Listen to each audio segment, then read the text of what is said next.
Oh, That's amazing. Good afternoon. Welcome to this Monday's meeting of the Columbia Rotary Club. Jim Smithwick is going to lead us in the national anthem, and when that is complete, please remain standing for the Bulgarian anthem.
Thank you, Ellen. Thank you, Jim. Boyd Summers will now lead us in our invocation. Thank you, President John. It's an honor to be with you today to lead the invocation. Please bow your head. Dear God, we're so thankful for this day and all its blessings. We appreciate so much the opportunity that we have to come together to break bread as Rotarians and provide service to this community. We ask that you watch over us and be with us, our members, our leadership, and our actions as we serve the community we serve. We give special thanks this afternoon to our special guest from Bulgaria. We thank her for her service, and we ask that you be with her on her journey as she strengthens the bonds of friendship, and we work together for world peace in our world.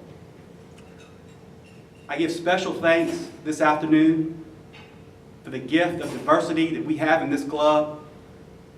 We know that we divide strength from our diversity of being a non-denominational and non-political organization as we strive to serve our community. We ask that you be with us today and in this fellowship. We ask these things in your name. Amen. Amen. Thank you, Boyd. You may be seated. Mike Gorman is going to come up to welcome our visiting Rotarians and guests. And as he is, if you take a minute to put any spare change or dollars in the cart bucket to aid all kinds of research. Thank you.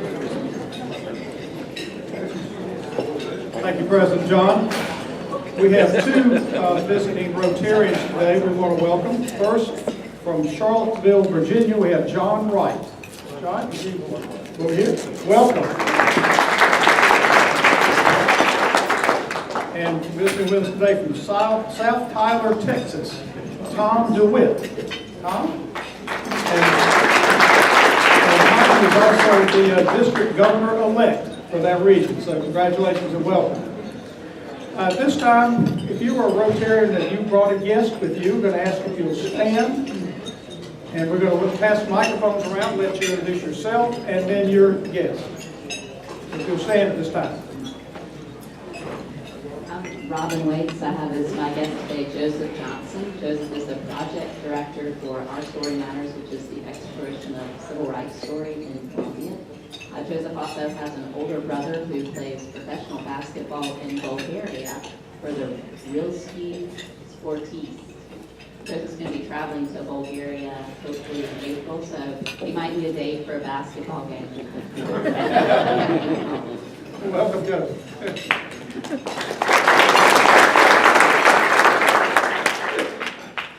Hi, I'm Henry Baskins. My guest today is Artie Hughes. Artie is the CFO for the Columbia Chamber. Welcome, Artie. I'm Bob Crutchfield. I have two guests today, Scott Munchcluse and my younger son Brandon, who got all the height in the family. These two guys own a boat dealership called Marine 360 out in the Rusty Anchor, and they just completed boat service over and off with the boats just on this weekend.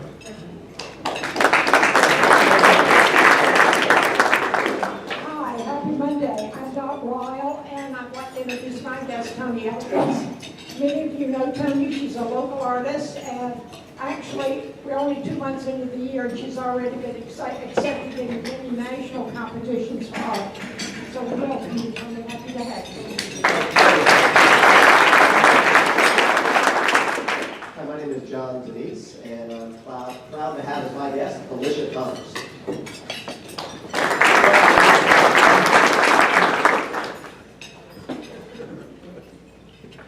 And fellow Rotarians, I'm grateful to represent my wife, a Paul Harris Fellow, Roxanne, and I'm grateful to have with us June Kennedy, who is on our staff, currently here and soon to be in Washington, and then also the Consul General to South Carolina from Bulgaria, Don Tomlin. Thank you. Do you have any others we've missed? Not, thank you for coming and bringing guests, and have a great Rotary week. Thank you, Mike. Jason Snyder is now going to give us a recap of our oyster roast on Thursday night. We had a fantastic time. The oysters were delicious, and if you came, thank you so much. If you didn't get a chance to make it, we'd love to have you next time. We don't know exactly our next plan, but we'll keep you informed. Special thanks to Jesse Board and Robert Goings for cooking and getting everything ready. Carrie Powers, Travis, is Travis here? And Catherine Davis for helping us put that together. It was a great time, and again, thanks everyone. We brought some peanuts that we had from that night. You want a little taste of what it was like.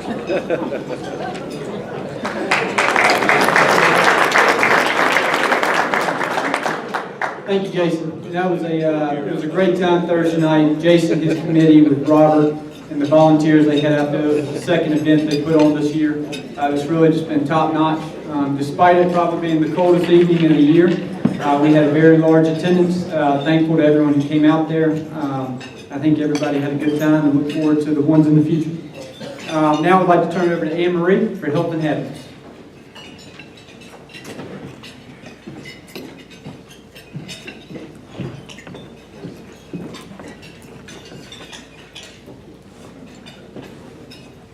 Thank you, President John. Can you hear me okay? We actually have a lot of member news today. I'm happy to report. Most good and some accomplishments and recognitions for some. So I'm happy to be standing before you today. First and foremost, I want to make sure that everyone is aware that today is Jim Leventis' birthday. So Jim,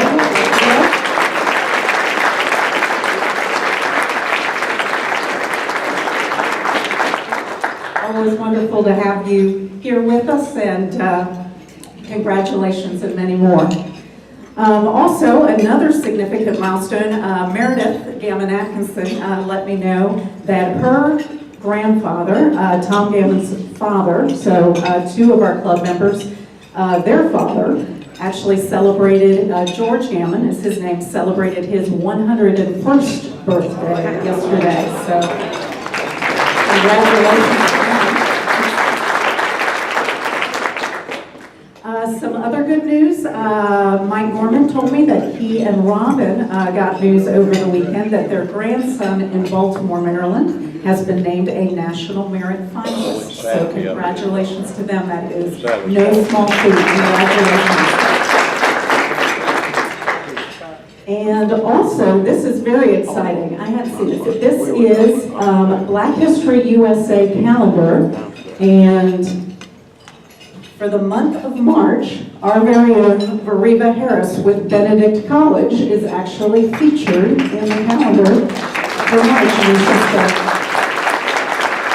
a wonderful write-up about her personal history and also the contributions that she has made both here in South Carolina, and really talks about her international experience as well. So well deserved and quite an honor as well. So congratulations to her on that.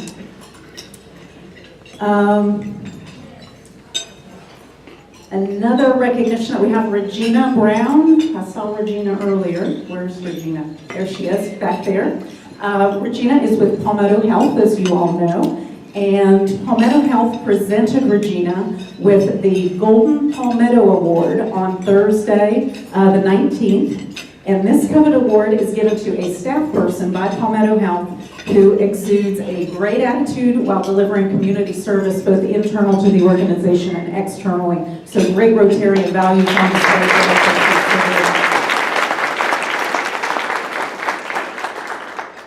And I do have one bit of sad news that I'm sure many of you know, but I did want to bring it to the attention of the club as well. I'm sure many of you saw and many of you probably attended the memorial services for Henry McMaster's father, who passed away on Friday. Certainly someone of great importance to our state, and our thoughts are certainly with Henry and the rest of the McMaster family during this time. I had a number of you share some upcoming events with me as well that I want to make sure you all know about that are of importance to our state and our community. So good for us all to know about. First, on Thursday, the 26th, this coming Thursday at 3 o'clock at Shandon Baptist, the Columbia Metro Chamber of Commerce is going to be hosting a community meeting regarding the future of Fort Jackson. And I know so many of you in this room and all of us in this community understand the importance of the fort to us.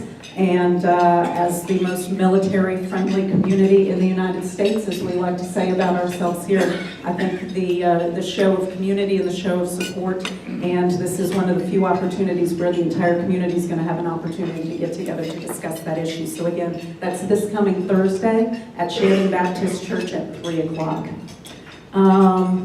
Let me see, also this Thursday, before that actually at 9:45 a.m., I'm sure many of you saw the news about the IBM Center for Applied Innovation that has selected Columbia, South Carolina in partnership, of course, with the University of South Carolina. The groundbreaking for that building is going to be this Thursday at 9:45 a.m. Everyone is invited. That's at the corner of Blossom and Assembly. So a great new corporate partner, a global name that's going to be here in our community with us. So anyone that is interested in attending that again Thursday morning, 9:45. And then finally, and certainly not least, Bob Crutchfield let me know about the Governor's Prayer Conference that is scheduled for March 18th at 7:30 a.m. at the Doubletree. I know many of our club members have been very involved with this over the years, and Bob said tickets from him or from some other club members as well, but Bob is here today if you would like to talk to him about tickets for the Governor's Prayer Conference.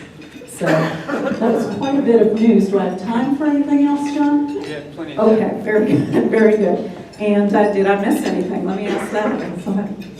Very good. Well, there is one other important piece of news that you may or may not be aware of. Does anyone know? We talked about a lot of milestones. Does anyone happen to know what today is? February 23rd. That kind of ties us all together here in this room. Jim Levin's birthday. I know. And this is only secondary to that, but it's very exciting as well. So, any thoughts? Yes, sir. 110th birthday of Rotary. It is Rotary's 110th birthday today. Rotary was founded on February 23rd, 1905. So if you were wondering if you could have cake at dessert today, the answer is yes. I've just rationalized it for you. You'll have birthday cake for Rotary and for Jim today. So But the other thing that is, so we now here are an international club. We are part of something that spans the globe, so I think it's so suiting that we have Madam Ambassador here today as we're looking internationally and looking at our collective impact. And also, Rotary, on the March, during the Rotary calendar, you may know we have different themes during different months in Rotary. March is actually World Understanding Month. So, or I'm sorry, we're in February. February is March's literacy. I did that one last year.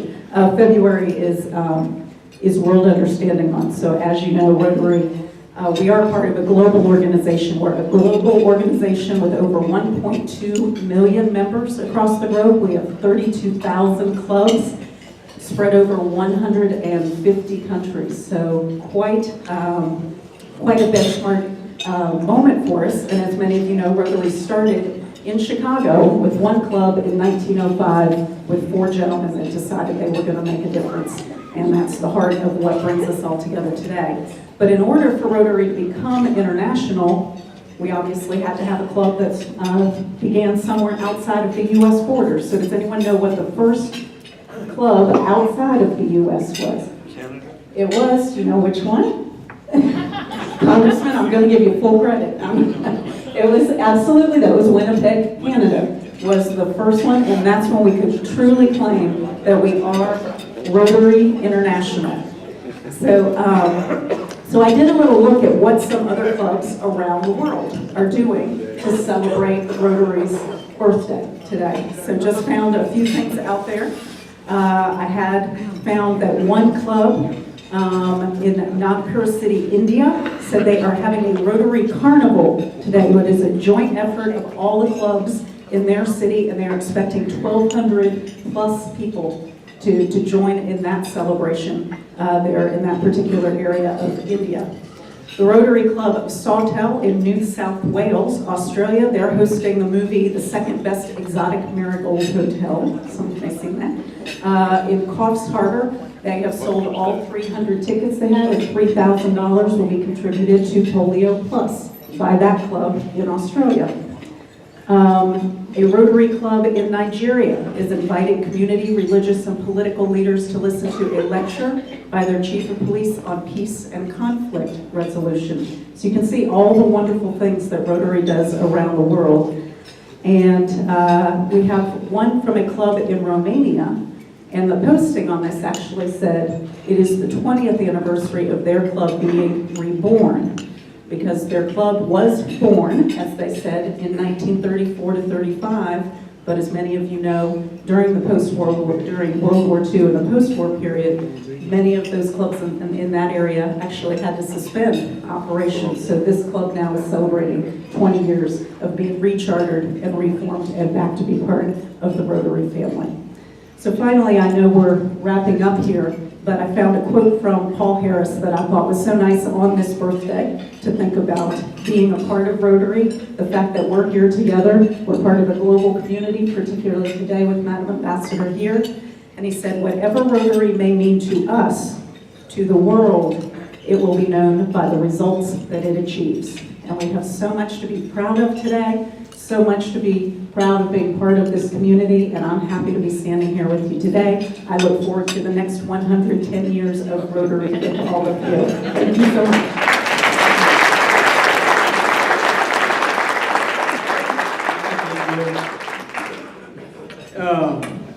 And we look forward to the 100th year of our club, which will be coming up under John Baker's term of president, which will be coming up in the next 18 months or so. And Anne Marie, we appreciate that health and happiness and making us all aware of the great things that Rotary is doing internationally. And being that today is the 110th anniversary of Rotary, it's a great day for us to kick off our ticket sales for our LeaderCast. Rotary as a whole internationally, the mission is to lead positive influence and have positive leadership in our community. And that's what LeaderCast is. And Ellen Weaver is going to be leading us an announcement here shortly. I just want to back up for a few minutes as to why we're here and what is LeaderCast. LeaderCast, from the big picture, is put on by a company in Atlanta called Giant Development. Every year they put on a day-long leadership seminar in Atlanta that is then put on simulcast around the globe, and is tailor-made for organizations such as ours to adopt LeaderCast, host it here locally, to expose local leaders to positive leadership, but then also a way for organizations such as ours to raise funds for our efforts in the community. For this year, it will be our event that we host to raise funds for our college scholarships. In the past, we've done auctions and golf tournaments. And this year, our leadership team decided to adopt LeaderCast. The reason we decided to adopt LeaderCast is we decided it was time to do a 180-degree turn from what our club has done in the past, but also to differentiate ourselves from what other organizations are doing in the community. There's a lot of great events out there that are raising funds for a lot of good organizations in the community, but a lot of those events are very similar. So as a leadership team, we thought that LeaderCast would differentiate ourselves from other organizations. Being that we brand ourselves and pride ourselves as the leaders in Columbia, we thought that LeaderCast was the premier event to help us uphold our brand. We thought that it would assist in recruiting new members to our club because it's a new and fresh idea.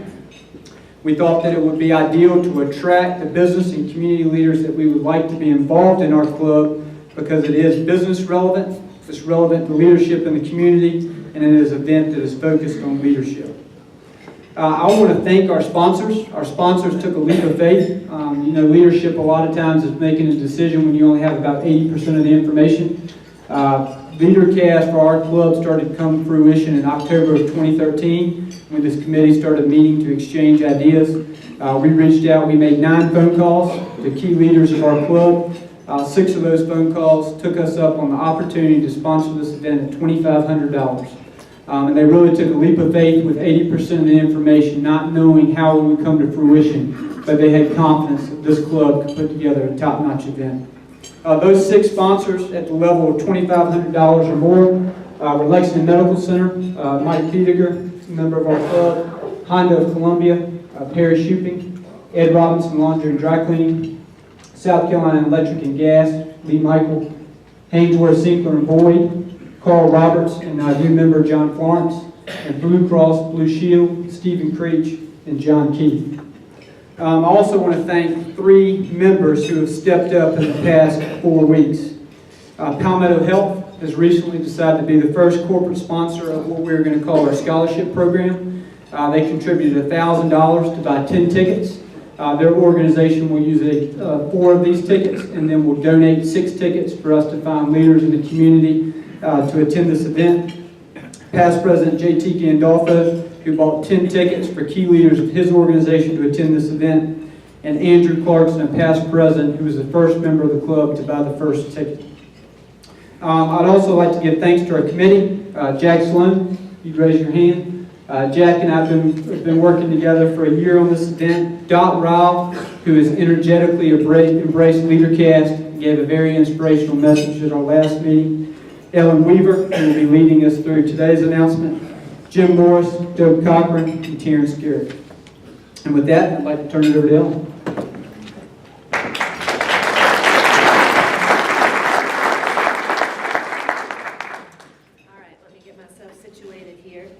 Thank you, President John. I really appreciate the chance to be here today to talk to you all about why I'm excited to be part of the leadership committee here for LeaderCast, and also just give you guys a little bit of practical information about how each of us can be involved to make this a big success. When I think about why I joined this club in the first place, leadership is honestly the first word that comes to mind. I look around this room and I see so many of y'all who have been instrumental in helping to shape and inspire me in my career, and so I'm grateful for that leadership, and I think this is a great chance for us to pay that leadership forward, not just in our club, but to our community at large. For me, this year's theme of the Brave Ones has special resonance.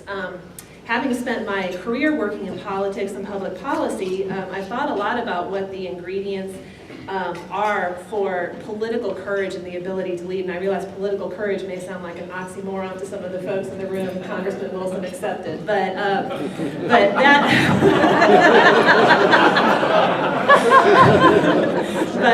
that said, I really am convinced that the cardinal virtue of leadership is humility. And so sometimes it's easiest to illustrate by telling a story. So I'd like to just share with you briefly a story about the man that you'll see here on this screen.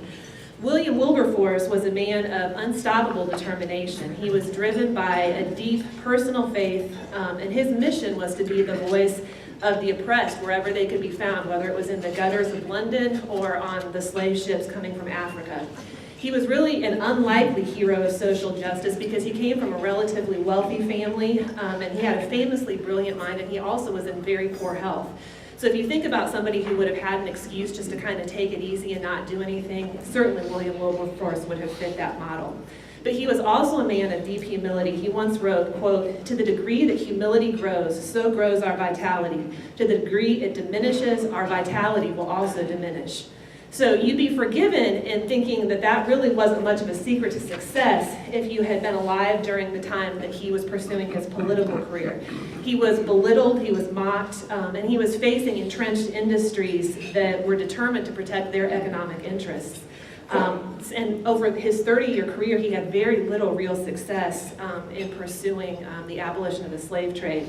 But the end of the story is a lot more hopeful than his 30-year career would have had you believe. With only 3 days until his death, he lived to see the abolition of the slave trade in the British Empire, which is an incredible legacy for him to have left. And what made his tireless determination possible? It was humility. He could accept both scathing criticism from his opponents, and he could accept the adulation of supporters with equanimity, because he knew that at the end of the day, it wasn't about him. It was about the ideals for which he was fighting.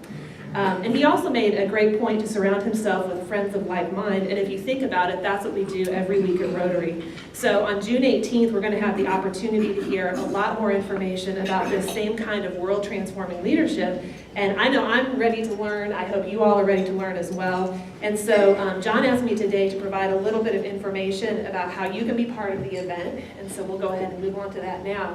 We've tried to make this as easy as possible for you to participate, so I'll list several ways that you can be part of the event. First, obviously, you can purchase your tickets online at the ColumbiaRotaryClub.org. You see I have circled there the little LeaderCast icon. Click on that. It will take you to the Eventbrite page where it's just literally easy as 1, 2, 3 to check out. Your tickets will be emailed to you. Easy as pie. You can also fill out this handy little form that is on your table for those of you who prefer to pay by check. We are glad to take this. Just fill it out with the information of your guests, and we'll make sure that all of that information gets entered and that your tickets get emailed to you. And then you can also visit us afterwards at the table outside if you would like to have us help you enter the information and get your tickets set up there. We will certainly be glad to do that. And you guys can also do it on your phone. I won't blame you if you check out now and go ahead and go online. It's literally that easy, so please remember to do it that way too if that's easier for you. And please remember too that the early bird gets the discount. Prices go up on tickets on April 1st, so be sure that you get your ticket purchased by March 31st. I know that as of right now, President John, I think we have, 134 tickets that are committed, and so we have 500 seats to fill. It's awesome. We still have 3 months to go, but how cool would it be if we filled all the seats by the end of March? So let's make this a goal. Let's get this done. Each of us can be part of the process, and so I'm excited about that. And so for some of you who may be thinking, I can't take the time out of my day to spend a whole day sitting there watching LeaderCast, well, we had you in mind when we thought of this option here. If you can't attend, you can give the gift of leadership. Like President John mentioned, we have many military leaders or young professionals in our community who might not be able to afford to attend the event on their own, but through your generosity, they could attend and cultivate the next generation of leadership. So if you're not able to attend in person, I certainly hope you'll consider being part of our scholarship program. How many in this room are on social media?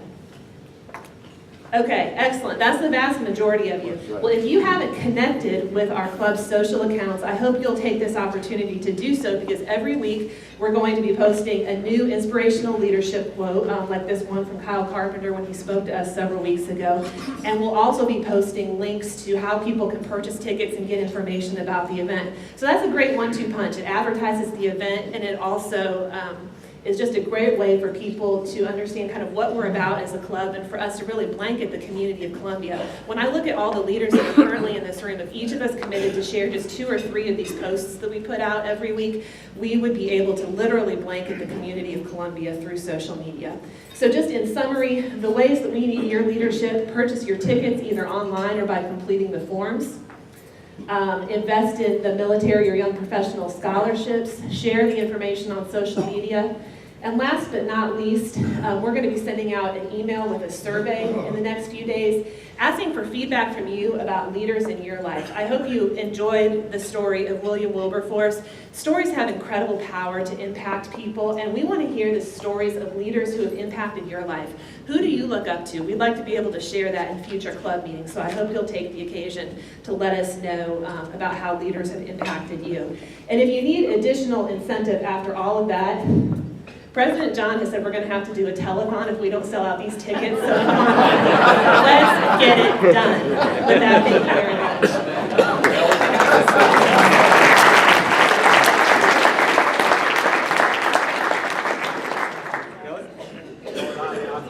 Great presentations. Just want to say I'm really excited about this becoming a signature event. Appreciate your spelling it out a little bit more for us, John. Here's my check for 3 tickets. I hope everybody will follow suit.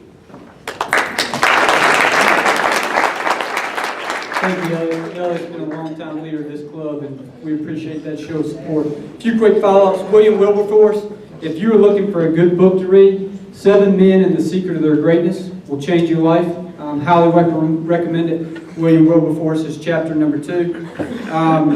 Ellen hit a key point. If you don't have the time to attend this event and you're a leader in your organization, then this event is tailor-made for you.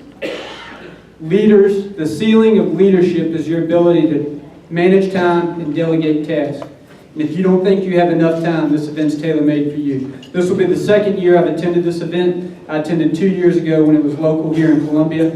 Last year they did not host the event here in Columbia for various reasons. We took 5 key leaders from our operation, Ed Robinson Laundry and Dry Cleaning, drove to Charlotte to attend this event. This is a worthwhile event. If you're interested in leading your organization and your business, this event is made for you. Finally, Ellen hit on the website. Carrie Powers, please raise your hand.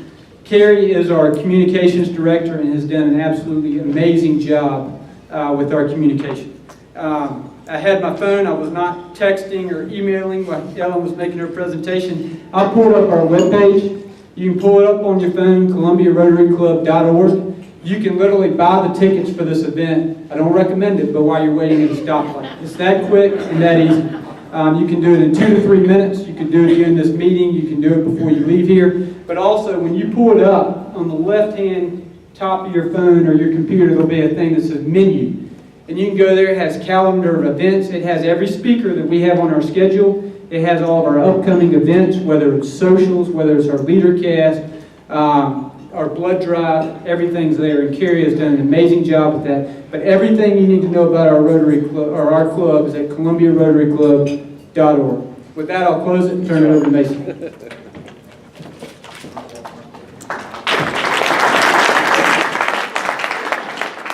President John, yes, our website is fantastic. There's a copy of this brochure that's also on y'all's table. Well, it's not even a brochure. It's actually just a little pamphlet about the blood drive this Friday. With all of the inclement weather around the country, we need our blood drives around the country, the ones that actually can happen, to be successful. And we're counting on you all to give blood this Friday at the Convention Center, 7 to 3. You can actually take this home with you, sign up online. I actually have a copy of everybody who's going to give blood already signed up for this Friday, and I just signed up Jack Huff because he told me the exact time slot he wanted. So it couldn't be much easier. Ladies and gentlemen, fellow Rotarians, what a small world. John served with the Bulgarian allies that we have in Afghanistan and Iraq, along with Walt Carton. And so what a small world. And then President Beth Dendorf welcomed Ambassador Poptodorova back to Columbia College today. But my association with Bulgaria is that 25 years ago, right now, I was selected to be an election observer in Bulgaria and knew very little. So the first thing I did, I looked it up and felt a kinship right away. It's in the southeast of Europe. They have beaches to the east, mountains to the west. The capital's in the center of the country. And then when I got there, I found out something else.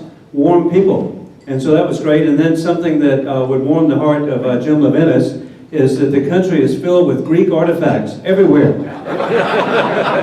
And so the Greeks made a very big impression, as you can imagine. And this was ancient Thrace.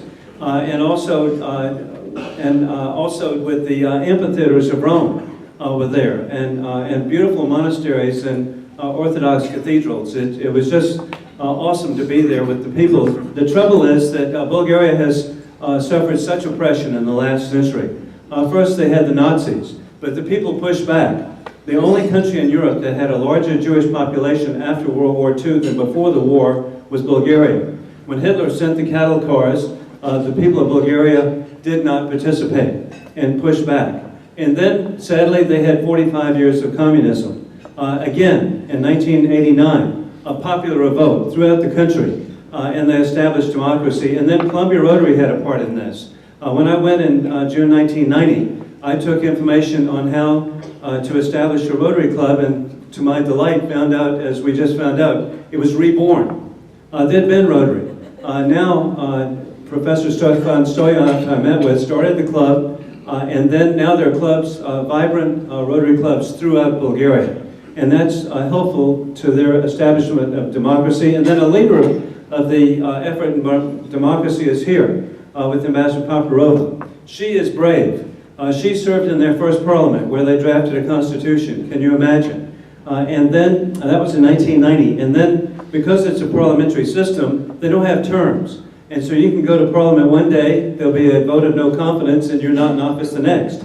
And so she had the great privilege of running over and over and over again for parliament in the 1990s. And then she succeeded, but then was appointed ambassador to Washington in 2002. She was there through 2008. She was there as Bulgaria achieved membership in NATO, the security and economic security being a part of the EU. And then she returned to Sofia, worked at the foreign ministry, and then very beneficial to me and for the people of our country, she returned in 2010, the ambassador of Bulgaria, Elena Poptodorova.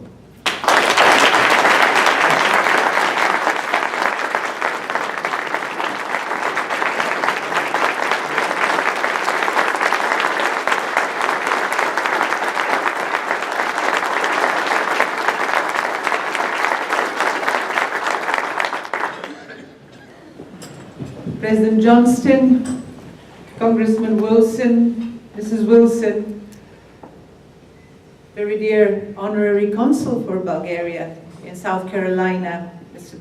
Tomlin, very dear members of Rotary. I have several thoughts to share after having listened to the introduction of this program today. And it will begin by a great thank you for a splendidly played anthem of my country.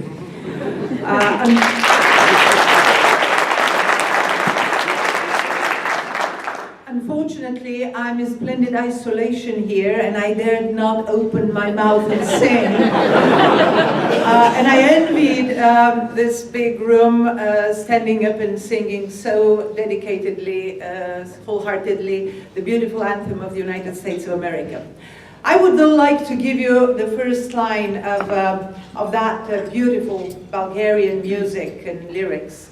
It says, "The proud great old mountain is looming high to protect the Bulgarian nation. Stara Planina," that's the name of the historic mountain which runs across the country and divides it into two. And actually this is the name of the highest distinction of my country, an order which is given to very special and worthy people. And I'm happy to say that my country bestowed Congressman Wilson with the Stara Planina Order a few years ago for his great contribution for Bulgaria's advancement down the path of democracy.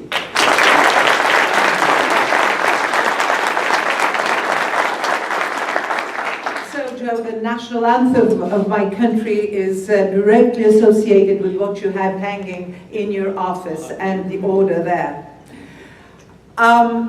Secondly, I feel very much at home, and this is not the usual courtesy of a diplomat to his or her audience. Rotary, indeed, is not a new name in my country. More importantly, it's not new to me because ever since I became ambassador to this country so many years ago, 12 years ago, I immediately established contact with the Washington chapter.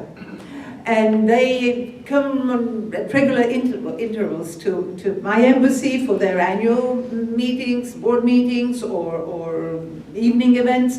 So on April 13th, your Washington colleagues will be in my embassy, so we will be having an event where I will be telling about this event here today. So thank you for inviting me. It is really like coming home. And I would like immediately to thank you for being such an influential and such a representative audience. I know that you can have the best of a speaker, but without an audience, it is just a soliloquy which you can even have in your bathroom. So thank you for sparing these 15 minutes to me. Thirdly, and this will be kind of a sober introduction into my remarks to you today. Joe painted a rather romantic borderline of Bulgaria. And this is absolutely accurate. It is true. This is what Bulgaria is all about. But there is also the harsh reality of bordering on a region which is far from being as peaceful and as idyllic as Bulgaria's very rich cultural and historical heritage is. We are celebrating today, we're marking today 110 years of the beginnings of Rotary. But today is also the day when back in 1917, the Soviet/Red Army was started. So while we are celebrating here a voluntary gathering of like-minded people who want to promote trade, who want to promote cultural, humanitarian, philanthropic programs.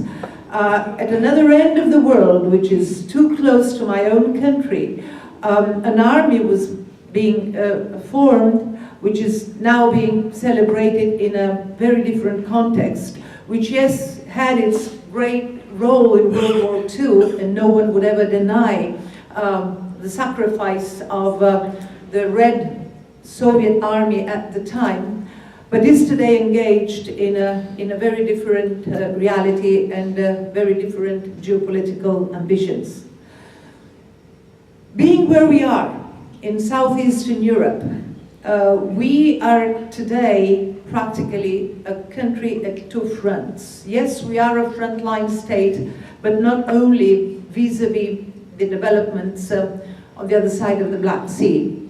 We first felt this a year ago when Russia annexed the Crimea and made clear its intentions regarding the future fate of Ukraine by trying to tear apart a whole region, eastern Ukraine, from the sovereign territory of the Ukrainian state.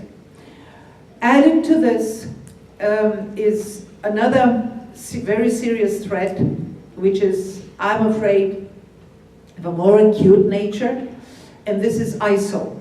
Bulgaria borders Turkey and Greece, and I'm going to mention briefly about the border with Turkey, because this is the border through which refugees, asylum seekers, I'm not even sure what is the exact name of those people crossing the border is, because there are truly people trying to evade, running away from a real threat. And there are those who, under the disguise of an asylum seeker, are practically foreign terrorist fighters. So this is where we are situated. Russia is not attacking in military terms, that much we know. But Russia is trying to use every possible political and economic and energy tools to somehow continue exerting its disproportionately strong impact on Bulgaria. We are 97% dependent on Russian energy sources, both in gas, oil, and nuclear, and also trying to use the fifth column in the country to make very complicated national decision-making with regard now in particular, especially now with regard to sanctions on Russia, building up a united, strong front among all NATO countries to make sure that defenses are built up with regard to any possible action on behalf of Russia. I'm afraid that we're not in for a quick solution there. This is, in my mind, also due to still uncertain unified line on behalf of the West. Sanctions were very important. They were so far sustained and applied in unanimity between the EU and the United States of America. But as developments evolve in Ukraine, I'm wondering whether that's enough by itself. I'm sure that when I say we, this is the West, this is a transatlantic group of countries, we will enhance the sanctions because we cannot tolerate a continued aggressive behavior, which has been going on literally over the weekend, with regard to Mariupol. This is another small town in eastern Ukraine, after Donetsk and Luhansk. There comes Mariupol, which is important because that, if conquered, and it is practically by the separatist forces, that will secure Mr. Putin a road to the Crimea, which he is lacking right now. So with all this happening, I really don't see what other options are left to the Western alliance, but for having a very strong, very decisive reaction. And as I mentioned, sanctions are important. They do work, regardless of what official Kremlin sources are trying to convince their own people in the first place, but also the world public that they're not as effective as expected. They are. But I think we have to think in terms of helping Ukraine put up its own defense. Right now, it's a miserable situation where you have probably this second or third largest military machine attacking a country, a fragile country, that's also important to say, with a struggling government and parliament, with a dire economy, with shrinking budget and practically growing indebtedness. And on top of all, a country that cannot afford to have at least an adequate response to these encroachments. What I'm trying to say in more words is that I'm sure that we will have to decide on providing military equipment to Ukraine. We may argue, we may discuss what type of military equipment. And I'm not even thinking of boots on the ground, because that would mean war, and nobody wants war. What's important also to mention here is that unfortunately, what we're trying to do, NATO and the EU and the United States, what we're trying to do is just make sure that we contain Russia, not even go against Russia, or not even in any way harm what is Russia's interest in the spirit of the international law. Of course, all these actions are interpreted as directed against Russia, as hostile to Russia, and that all prompts Mr. Putin's actions. But we definitely need to make sure that Ukraine is aided, is helped to keep itself, to preserve itself as a sovereign and independent country. As I mentioned, my fear is that the Crimea is gone. There will be no go back, and I think that's well known, only that nobody wants to say that out loud. But it will become one of those frozen conflicts like Transnistria. Nobody's mentioning Transnistria these days. We seem to have forgotten about it, which is part of Moldova, another sovereign state. Georgia, with Abkhazia and South Ossetia, that also seems to have been somehow accepted as a fait accompli. And if that's allowed, that may go further. Don't forget the Balts, the Baltic states. This is Lithuania, Latvia, and Estonia. Particularly Estonia and Latvia. They have each approximately a quarter of Russian population there as a result of the settlement of Russians in Stalin's times. So, believe me, the Kremlin and Mr. Putin, they can, any time they choose, just pull the string and create instability through these 25% of their own. The Balts are extremely worried. And this is why Article 5 of NATO is constantly and repeatedly being referred to lately. Decisions have been made recently to enforce NATO's presence in the region, which is good.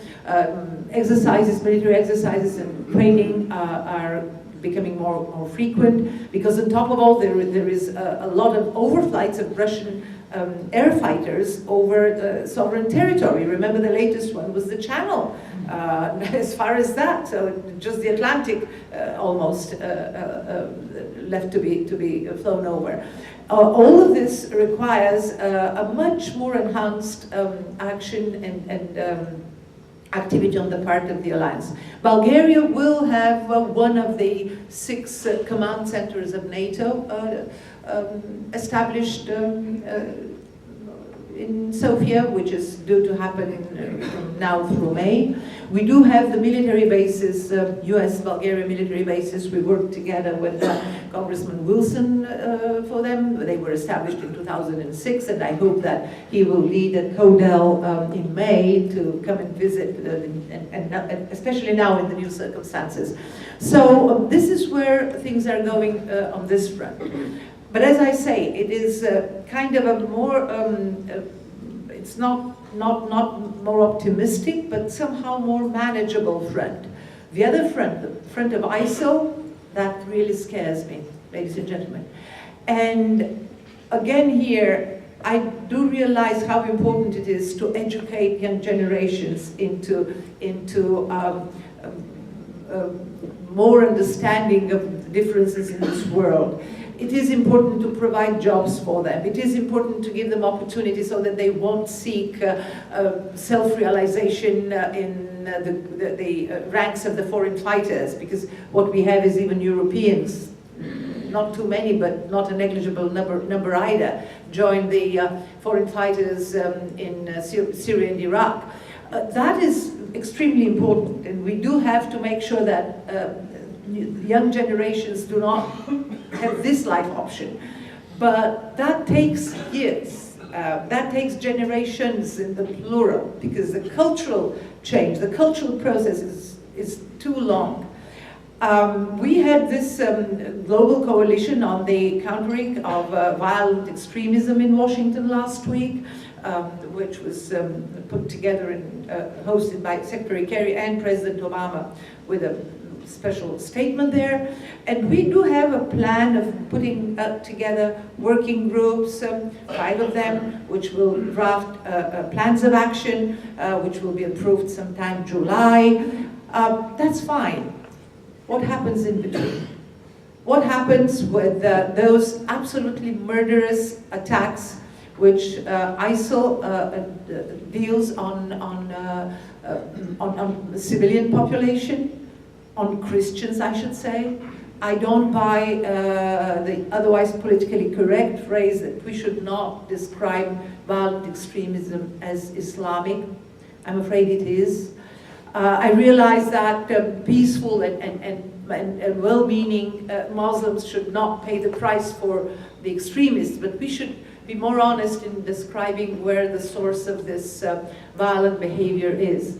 So anyway, we're still kind of debating about some basics regarding this extremely high threat. I know that here in the US, this is threat number 1, according to opinion polls, and I fully share the fear. That's why I said that I'm very worried about the under the surface influences coming from Russia in my country, which is more probably vulnerable than other countries from the European Union and NATO. But I'm dead worried about attacks coming from either individual lone wolves or ad hoc terrorist groups, which may hit any time, any place, in any unexpected fashion. What is the answer to all of this? I think it is important, extremely important, to try and keep the two parts of the Atlantic together. Because Mr. Putin is also trying to, number one, disunite Europe, the European Union. And we've seen that with Hungary, with Marine Le Pen in France, with all the extreme parties in Europe. And also he wants to neuter, literally neuter the transatlantic relationship and make sure that the European Union and the United States do not see eye to eye. This is why it is so important for both sides to appreciate each other, to appreciate the potential we have. I know that Europe is weaker in many ways than the United States of America, militarily in particular.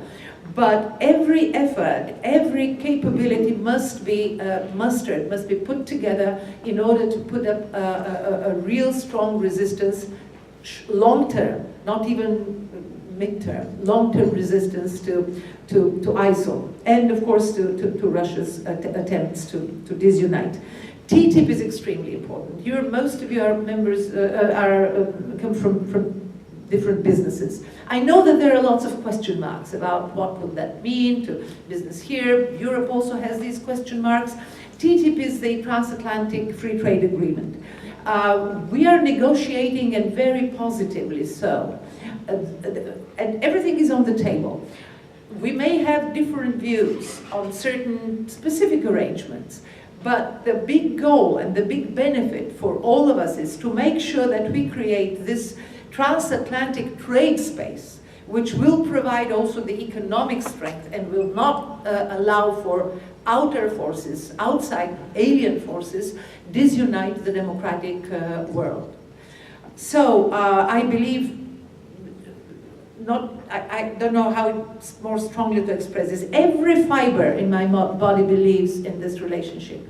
I've vowed and I've worked every minute of my political and professional life for the Bulgarian-American cooperation and friendship. And I believe I've been right all along. So if you would be kind of an extended arm of the Joe Wilson-led Caucus on the Hill for Bulgaria, that will mean a great deal to both our nations, believe me. And we have our best representative here on the ground. So if you want to ask of Bulgaria, or talk Bulgaria, or do business with Bulgaria, here is your gentleman, Mr. Don Tomlin. That's our only good and strong response to the threats which are facing both our nations. And just to conclude, I want to really end on a sentimental note. I did tell you that this is a special trip and visit, and that I feel at home. I would like to say that while our Stara Planina, our big old great mountain, hangs in the form of an order, of a state distinction in Joe's office, in my office, I have an eagle. I have an award which we received as an ally of freedom. That of the, beg your pardon? Celebrate freedom. Celebrate freedom, yes, and we were ally of freedom, and we were then distinguished. Bulgaria was singled out as such an ally of freedom for our participation in Iraq. I know that there are many viewpoints about that, but I can tell you that when Bulgarian soldiers served, first time ever in a real combat, shoulder to shoulder with their American colleagues, counterparts, whatever you call them, that was the best that could happen to my military and to my country. And I will remain forever grateful for this recognition, because that gives a lot of confidence and of dignity to my people.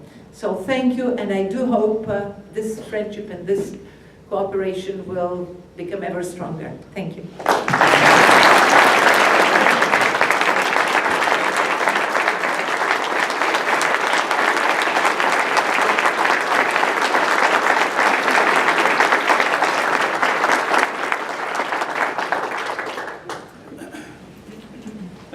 please accept the small token of appreciation from us for your time. And thank you for bringing a lot of what we see on the news to us and making it real. We appreciate that. President-elect Mark, next week's program?